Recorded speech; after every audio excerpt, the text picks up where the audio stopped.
Po ang roller to sa Nineria po. Good condition naman po. Naayos ni Kuya Alvin.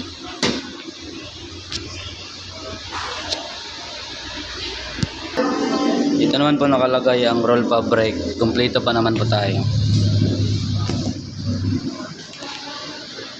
Dito rin po nakalagay ang Kiana pa brake 3XL tsaka 2XL.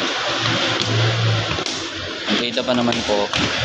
Goods for 1 week po. Dito rin po nakalagay ang Drytec pa brake. Goods for 1 week pa naman po.